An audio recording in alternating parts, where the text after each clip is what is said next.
समाधान आहे, शेतीवर चालतो आपण, अन्न खाल्याशिवाय आपलं पोट भरत नाही, तरी सुद्धा काय म्हणतो, वसाडगावची पाटीलकी मला दिली कृषी मंत्री.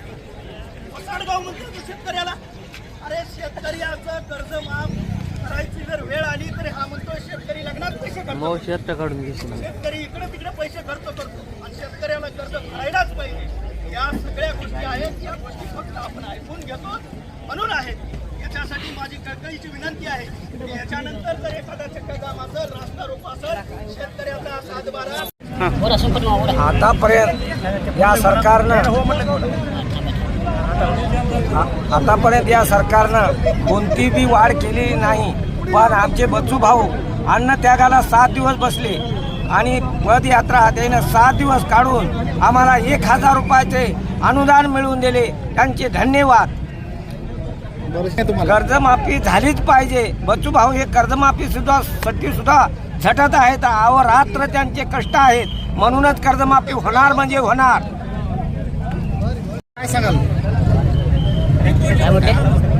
तुम्ही दिव्यांग बांधव असून सुद्धा या आंदोलनाला हजर झाले म्हणलं, त्याबद्दल तुम्ही काय सांगाल? तुमची काय मागणी काय?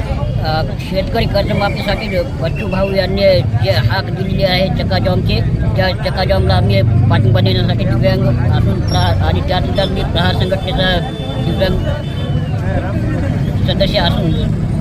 बरं, एक सांगा, सरकारनं 1000 रुपये तुम्हाला वाढ केलेली आहे, त्यावर तुम्ही समाधान आहात का? समाधानी नाही, किती हजार पाहिजे तुम्हाला? कारण बाकी राज्यामध्ये 3 ते 5 हजारपर्यंत संजय गांधी भेटते आणि आपल्या महाराष्ट्रामध्ये फक्त 1000 रुपयाची वाढ केली, ती पण बच्चू भाऊ यांनी आंदोलन केल्याच्या नंतर. परंतु आम्ही हे एवढ्या ह्या 1000 रुपयावर आम्ही समाधानी होणार नाही.